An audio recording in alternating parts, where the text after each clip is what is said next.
querido tanto que al final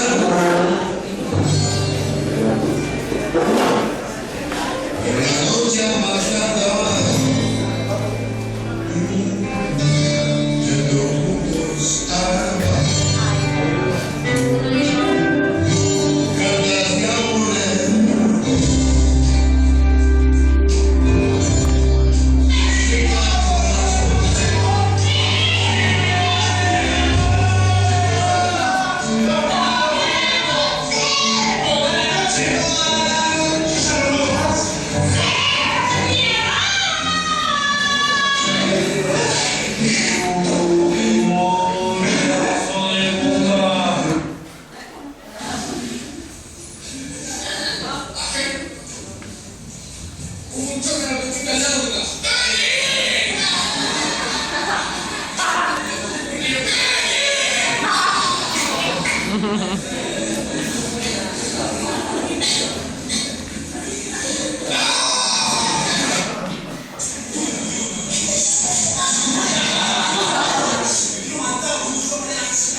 Cartas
de amores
por lo que me pueda tocar a mí.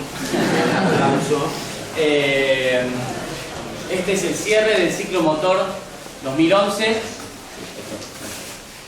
Bueno, esta es la parte de la etapa de las charlas. Ahora vamos a pasar unos papeles también para que se anoten, porque viene la etapa de la varieté, la parte de mostrar, que no solamente estas charlas para ir pensando, para la autogestión y las personas que vinieron para estimular nuestra creación. Faltó en el video, por un problema de edición, al grupo Ágape Cosmogónico, que también apoya este ciclo, y también que fue ayer la charla y tampoco llegamos a editar, vino Claudio Gallardú. Pero bueno, este ciclo, como saben, tiene el destino de apoyar y acompañar a los grupos que estamos empezando e impulsar a nuevos grupos. Hoy cierra, es un honor para nosotros, Antonio Gasalla, a que pide un fuerte aplauso.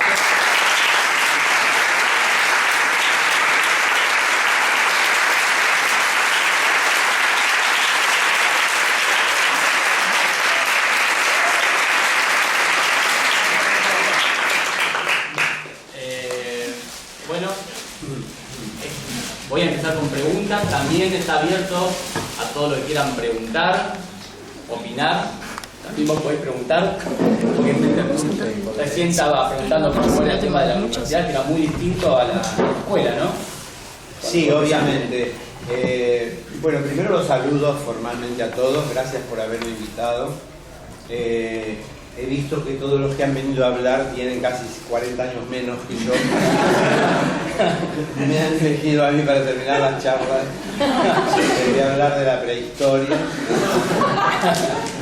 No, lo que ha cambiado, nosotros el régimen que tenía la escuela era como una escuela secundaria, pero de enseñanza artística, era digamos, el régimen era de escuela secundaria, pero teníamos la libertad, o por lo menos el director de la escuela, de manejar la escuela fuera del régimen de una escuela secundaria, en cuanto a los exámenes, en cuanto a lo excluyente que era para algunas cosas. Nosotros teníamos prohibido trabajar durante lo que duraba el estudio, porque si no nos echaban. Y por otro lado, la disciplina era un infierno, es decir, después con el tiempo uno se daba cuenta que la disciplina que teníamos adentro de la escuela era de alguna manera la disciplina que teníamos que tener después arriba de un escenario. Entonces, al pasar la escuela a ser universitaria, digamos, hay una libertad muy grande en la manera en que ustedes quieren elegir cómo estudian, con quién estudian, en qué horario, supongo yo, con quién toman una materia. Entonces, eso da una libertad cuando uno es estudiante muy grande, libertad que cuando después uno empieza a trabajar se va cercenando, digamos. Es decir, el teatro para mí es una pirámide. El teatro es monárquico, manda el que dirige. Entonces, los demás tienen que cumplir, obviamente que no es esclavitud, pero si todos mandan en un elenco, y creo que ustedes se están formando con una gran libertad. Por suerte el teatro, desde que yo empecé ahora, por suerte o por desgracia, ha cambiado bastante y es bastante más caótico que lo que era en otros años. No hablo de los escándalos que salen por televisión, sino de la disciplina interna en un elenco, de poder decirle a alguien, eso no lo haces y que eso no se haga, digamos. Pero es un detalle nada más. Primero, los felicito porque se han metido con el teatro. El teatro es una cosa que la van a ir desmadejando con el tiempo. El teatro es un arte muy particular. Desde el momento que un grupo de gente paga muchas veces adelantada una entrada para ver algo que no sabe qué es y que se va a sentar en una platea oscura hombro a hombro con gente a la que desconoce, entonces vuelve a ser aquella ceremonia que fue cuando el teatro empezó, ¿no? Estar hombro a hombro con alguien para vivir lo que va a pasar en el escenario, que muchas veces o por lo menos cuando el teatro comienza, era muy potente. Ustedes lo saben, los griegos en el teatro iban a revivir sus conocimientos de su propia sociedad, iban a sufrir las pasiones que ese pueblo tenía, y en general era totalmente didáctico en cuanto a ver la vida de los reyes, ver la vida de la gente que se suponía que era muy importante, y esas pasiones dedicadas o especializadas de aquellos grandes reyes eran vividos por la gente casi por primera vez, donde se lloraba, se reía, se comía en el mismo anfiteatro, ¿no? Hay muchas cosas de aquella época que han cambiado. Lo que no ha cambiado es la ceremonia del público mirando al escenario, ¿no? Hay pocas actividades que pueda hacer el ser humano hoy día en grupo que sean tan vitales y tan unificadoras. Uno puede ir a una cancha y también hay un grupo de gente. En general se va con otras pasiones a ver el fútbol, se va con un argumento premeditado. Voy a ver el equipo que a mí me gusta y los otros son unos hijos de puta. Entonces, el teatro es totalmente al revés. El teatro es una comunicación transitoria, ¿no? Una obra dura 2 horas, vas a estar ahí adentro y está en nosotros, o en los que actuamos y en los que dirigen y en los que escribieron, hacer que esa ceremonia del teatro sea válida para los que la vieron, sea válida de alguna manera, o porque les enseñó algo, o porque los hizo transitar emociones que ustedes tenían guardadas, o porque les planteó emociones nuevas. Es decir, hoy día que el teatro está tan lleno de farándula y peleas y qué sé yo, pero eso yo creo que ustedes ya deben saber que eso es totalmente accesorio y que eso no tiene nada que ver ni con la vida ni con el teatro.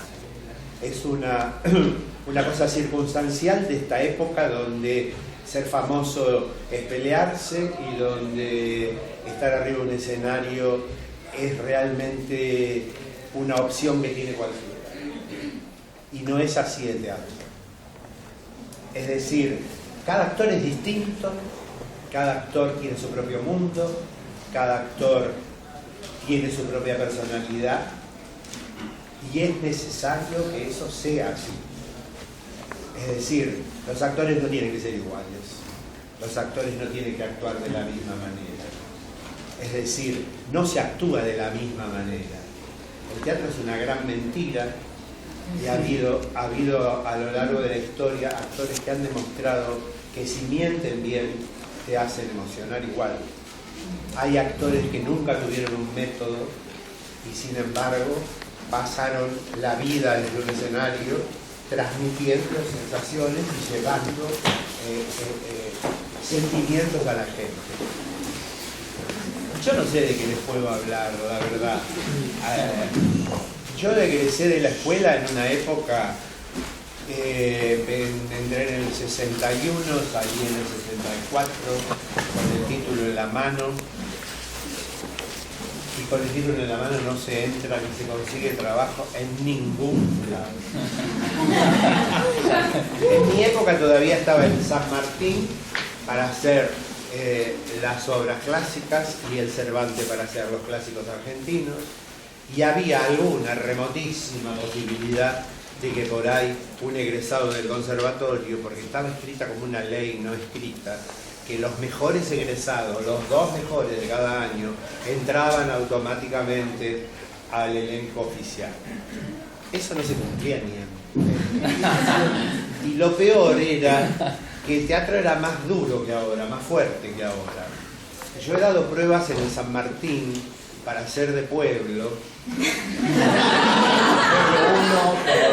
Pueblo sin número. Sin número, en obras clásicas que se daban en ese momento, Las 7 muertes del general, Donde la muerte clava sus banderas, obras de autores argentinos que hablaban o de los conquistadores o de la independencia de la Argentina. Eran grandes discursos de los protagonistas y atrás estaba el pueblo con una lanza. Yo siempre me di lo que mido ahora, así que te ponían en fila, éramos 20 o 40 con un palo en la mano. ¿Te imaginás que los que cuando venía mirando la cara así, el que bajaba hasta el altura de la escuela? Pueblo de baja altura no hay, según el teatro, no había en esa época. Entonces era bastante complicado entrar a la profesión, porque tampoco los críticos venían a hacer crítica de espectáculos muy fuera de lo tradicional, digamos. Es decir, si vos trabajabas en un teatro chiquito, el crítico no venía. Si vos trabajabas en un teatro que salía del circuito de Corrientes, qué sé yo, lo mismo pasaba con Argentores. Yo escribía un monólogo de una carilla y Argentores no lo recibía porque las obras que se registraban tenían que tener 3 actos y tenían que estar estrenadas en la calle Corrientes. Así que durante muchos años la gente de mi generación éramos como NN. Claro, que estaban al margen de... No éramos ni de actores ni si escribías tampoco eras de Argentores.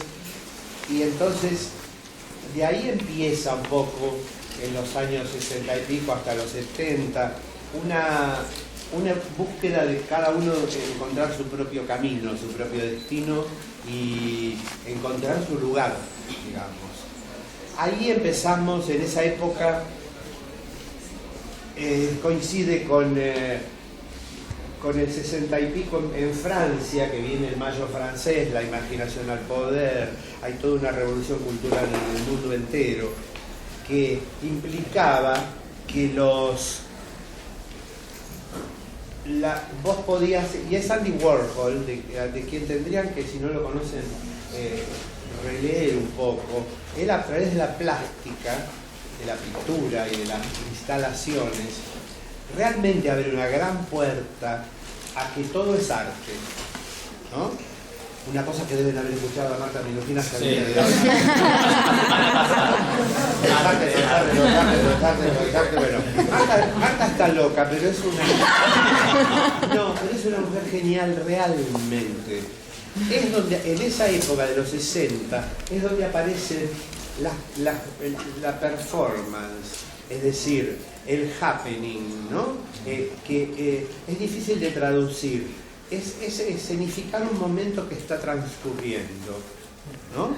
Entonces, de golpe estaba el Instituto de Itela, que estaba en Florida, casi llegando a la Plaza San Martín, que también fue un lugar que después no se repitió nunca más, de real investigación. Ahí había gente que investigaba con la música, con el teatro, con el baile, con la danza, con la palabra, y había laboratorios donde vos podías grabar el sonido que querías, no vos, la gente que trabajaba de adentro, obviamente, y que hay un quiebre grande en la manera de comunicarse con el público. Ya se van a dar cuenta algún día que los artistas inventamos poco, es decir, ser un artista es ser un creador, pero el que empieza a reclamar una cosa distinta dentro de lo que hacen los artistas siempre es el público. Es decir, sin el público uno no puede modificar nada. Cuando nosotros empezamos a trabajar en sótanos y en lugares extraños porque no había entrada a los teatros, el que empieza a venir es el público. El público empieza a necesitar, sin darse cuenta, que los artistas se le comuniquen de otra manera. Entonces,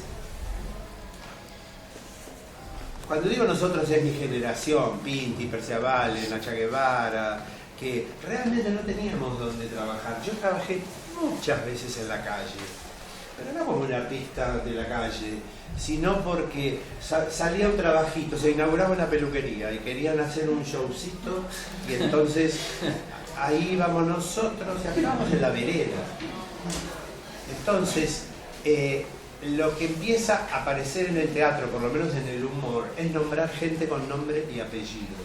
De los primeros que nombramos a la gente real es mi generación, porque, y sobre todo en el humor era muy raro en el 30, en el 40 no era raro. Se hablaba de personajes con nombres que no existían. Sinforoso, Niceforo, no sé por qué. Nosotros empezamos a nombrar a Mirta Legrand, empezamos a nombrar al presidente, y claro, no se acostumbraba a decir, nosotros contábamos en el año 60 y algo el velorio de Mirta Legrand. Eran cosas que nosotros trabajábamos en un sótano y al correr del espectáculo aparecían cosas que y pues empezamos a decir se murió Mirta Legrand y cómo, y bueno, ¿cómo se puede morir? Almorzando.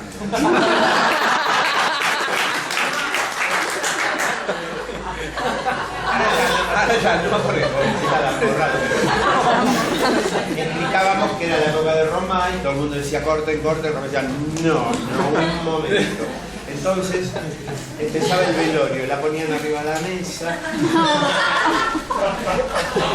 Primero todos los invitados se daban cuenta que ella estaba muerta, se sentía mal.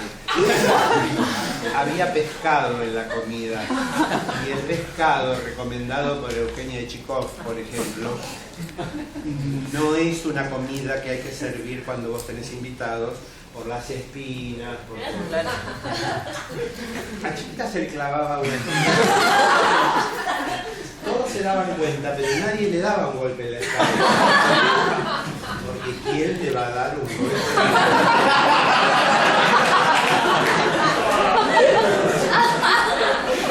La cuestión es que la ponían arriba de la mesa y con la comida trataban de adornarla. Bueno, ustedes se imaginan que esa comida terminaba todos los días de una manera porque le ponían una lechuguita en la nariz, una manzana en la boca, como si fuera un chancho, etc. Era un humor muy irreverente para esa época. Realmente la gente no lo podía creer. Y los nombrados en el show era como, bueno, nos querían matar toda la semana. Con esto quiero decir que hay cosas que van cambiando, incluso si uno no quiere que cambien. Entonces, a eso hay que hacer también un acomodamiento cuando uno se está formando como actor, porque está bien que uno cuando se forme como actor lea los clásicos, sepa quiénes son los griegos, sepa qué pasó con el teatro cuando viene la Edad Media, la época oscura, que viene el auto sacramental, después de toda esa cosa negra en el mundo viene el Renacimiento en 1400, 1500, que viene, realmente es un renacimiento del arte, se vuelve a los griegos, se vuelve a lo clásico y vienen en el mundo entero, más o menos todos juntos, Shakespeare, Schiller, es decir, las grandes obras, los grandes sentimientos, que en el fondo va a ser siempre el motor que lleva a la gente al teatro. Con una horrenda ventaja de esta época, que el ser humano tiene cada vez menos espacios donde demostrar su honor, su hidalguía, su valor, su honestidad. Entonces, quedan las obras de teatro para enterarse de esas cosas. Y eso es bueno que ustedes lo entiendan. Hay mucho teatro pasatista, el teatro fue cambiando. Bueno, ustedes lo deben saber, no puedo decir, viene el teatro de Boulevard, vienen las obras medio superficiales, hay una gran cantidad de grandes autores que escriben para la corte, el mismo Shakespeare, Molière escribía para divertir al rey, es decir, pero era gente muy talentosa que adentro de esa especie de obligación que tenía con la corona o con quien sea, o con el multimillonario que lo contrataba, ellos aprovechaban para meter por ahí adentro cosas que si uno lee claramente las obras, se da cuenta que no están escritas para el rey y nada más. Es decir, hay un montón de cosas que tienen las obras clásicas, ya se los debe haber dicho alguien, que están dirigidas a la gente culta, están dirigidas a la gente menos culta, a los que no tienen ninguna cultura, al pueblo, a los pobres, a los ladrones. Es decir, si vos lees Hamlet bien leído, está llena de chistes, llena, que no son para la gente culta, son para los de allá atrás. Entonces, creo que gran parte de la formación de un actor es excelente estudiar, porque hay cosas hay técnicas que uno tiene que dominar para estar parado en un escenario, para poder respirar, para poder emitir la voz, para poder transmitir el sentimiento, pero hay cosas que no se aprenden en ningún lado y que es que ustedes se tienen que convertir en un instrumento capaz de vibrar con cualquier autor que les toque. Eso es un laburo realmente personal. Realmente personal y por ahí con algún maestro que lo guíe, ¿no? Pero cuando uno es joven se conoce poco a sí mismo. Entonces ustedes también tienen que hacer un ejercicio de sentirse adultos. Es decir, lo que tiene el arte es que logra que el artista pase por tantas experiencias y le cueste a veces tanto crear algo, inventar algo. Cuando uno ve, qué sé yo, Van Gogh, que estaba tan loco que se cortaba la oreja, estaba tan loco que no se aguantaba con él mismo. Pero agarraba una tela y agarraba un pincel y hacía una cosa que la ves hoy y es como un golpe en la cara. Es difícil hablar desde el teatro porque yo hablo desde mí. No puedo hablar desde cualquier otro. Yo he conocido gente muy importante. Yo recién decía que nosotros, mi generación, éramos muy inaguantables en el conservatorio y el conservatorio era como una escuela secundaria con una especie de un poco elevado a la parte artística, pero hacíamos 9 de julio, 25 de mayo, el día de San Martín, un acto en un aula que tenía escenario, cantábamos el himno. Claro que era otro rollo, porque teníamos a María Rosa Gallo teatro en verso, entonces de golpe María Rosa subía, recitaba en italiano. Otro día invitaban a Alfredo Balcón, que ya había salido de la escuela, no estaba como profesor, pero venía Alfredo y hablaba de Lorca. Y nosotros empezamos a joder, y habían otros actores que no pertenecían al conservatorio y que no los conocíamos. Entonces, con Perciavale, que no estábamos bien de la cabeza, íbamos a ver todo lo que se hacía en Buenos Aires. Entonces, el conservatorio terminaba a las 12 de la noche. Si había hora libre, las dos últimas, ponele, salíamos rajando. Entonces, fuimos a ver a Lola Membrives. No sé si ustedes saben quién es Lola Membrives. Una mujer española, argentina, que se fue a España de muy chiquita, triunfó allá. Entonces decíamos, tenemos que traer a Lola Membrives, tanto jodimos que la invitaron para el 9 de julio. Doña Lola tendría en ese momento 89 años. Pero estaba arriba de un escenario, un momento. Fuimos a joderla al camarín, señora, usted no quisiera ver el conservatorio. Y estaban ellas, que era el que lo había creado a la escuela. El conservatorio también había inventado la Comedia Nacional. Bueno, ¿ustedes creen que ellos tocaban? Bueno, nosotros empezamos a hablar con Nocera, que era el director, la invitada. 10 de la mañana, la vieja baja de un auto, toda de largo, en todas las condecoraciones posibles de la Guerra Civil Española. Te miento, después de las condecoraciones de otro país, después no sé qué, las del peronismo, las de no sé qué. Se paró en el escenario y dijo, yo empecé como tonadillera.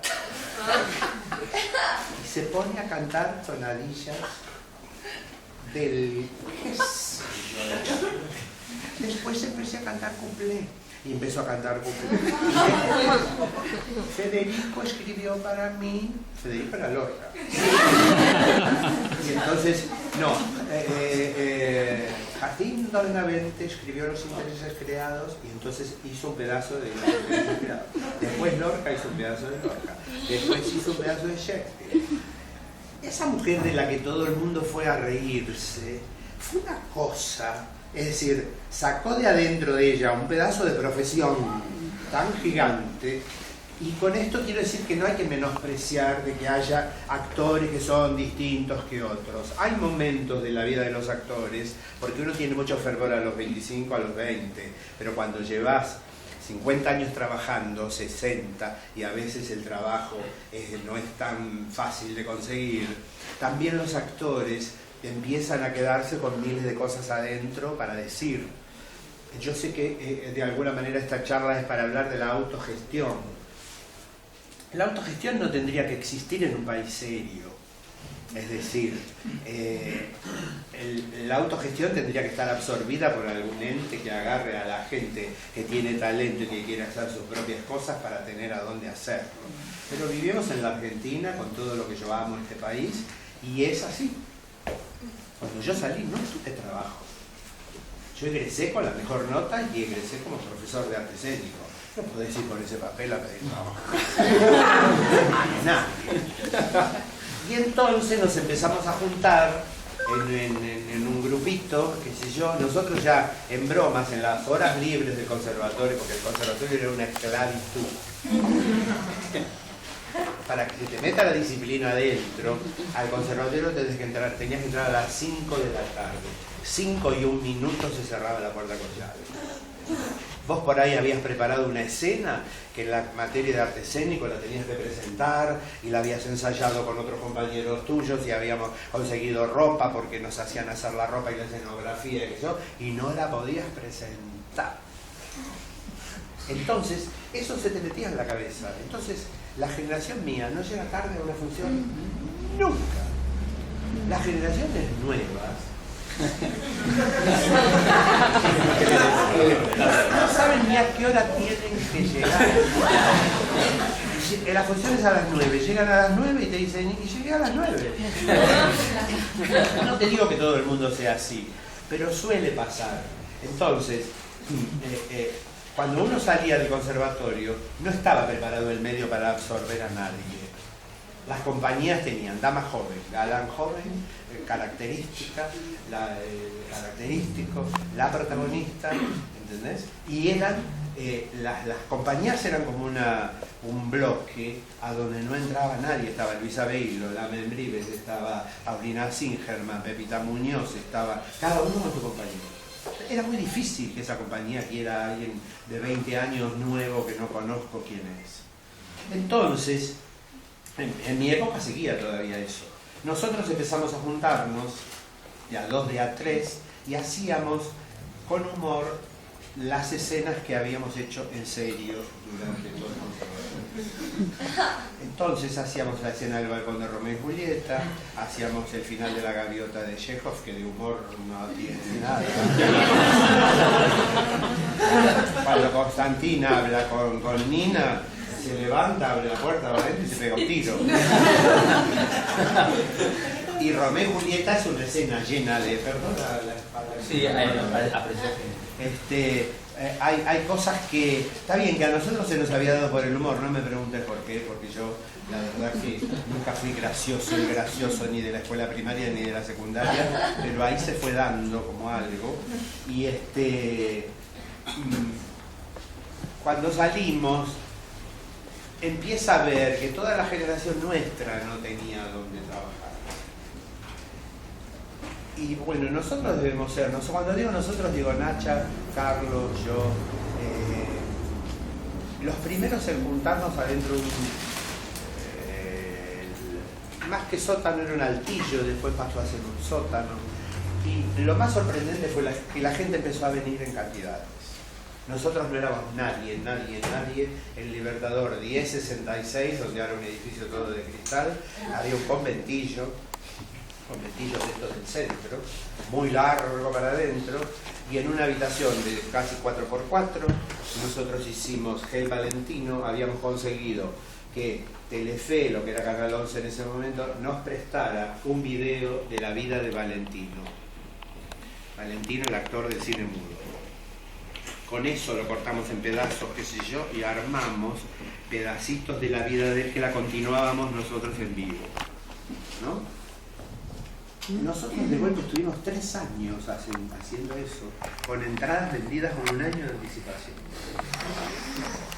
Vos decís, ¿por qué venían? Era que se perdía la pelota, porque los críticos no venían. Recién al primer año entero vino Potense, que era un crítico de la prensa, creo, que era un crítico de mierda. Esos críticos dicen que para tener prestigio nada les gusta, que yo. Nos vio y dijo, mañana le lleno el teatro. Y ya teníamos bastante lleno el teatro. hizo una crítica y al otro día no paró más de venir la gente. Después vinieron Primera Plana, que era una revista muy, digamos, de avanzada en ese momento, y empezamos a tener unas críticas impresionantes. Esa obra la hicimos 3 años, la hicimos, el primer año agarramos, hicimos la valija, nos fuimos a Mar del Plata, y la hicimos en el Centro Vasco. El Centro Vasco, si alguien conoce Mar del Plata, era en el medio de la Mar del Plata de los marplatenses, digamos. Con una cartulina escribimos el nombre de la obra, caminar por la calle. Estando en Mar del Plata, nos llaman de Villa Gesell, de un lugar que se llamaba Pierrot Le Fou, que era un café. Y dijimos, ¿qué hacemos? Vamos. Juntamos todo, valijas, cosas, lo que no cabía de la moneda, o sea, salimos a la calle, taxi a Villa Gesell. Imaginás que en la mitad del camino el taxi pintó en la goma. Bueno, llegamos a dedo, la cuestión que juntamos 4 mesas de ese café, la atamos con alambre las patas y actuamos ahí arriba y terminamos yendo todos los lunes a Villa Gesell a hacer la función en Villa Gesell. Y así la vida te va llevando. Yo creo que la propia gestión es como aprender a andar en bicicleta. Viste que hay un día que aprendés y después ya no te lo olvidás. Y ya hay un día que la bicicleta la usás para ir a trabajar. Bueno, si ustedes esperan que los llame alguien, por ahí, si son lindos o lindas y tienen la cola parada las chicas y los chicos quieren como buena actitud, hay maneras de entrar hoy día a la profesión que son las que ustedes conocen.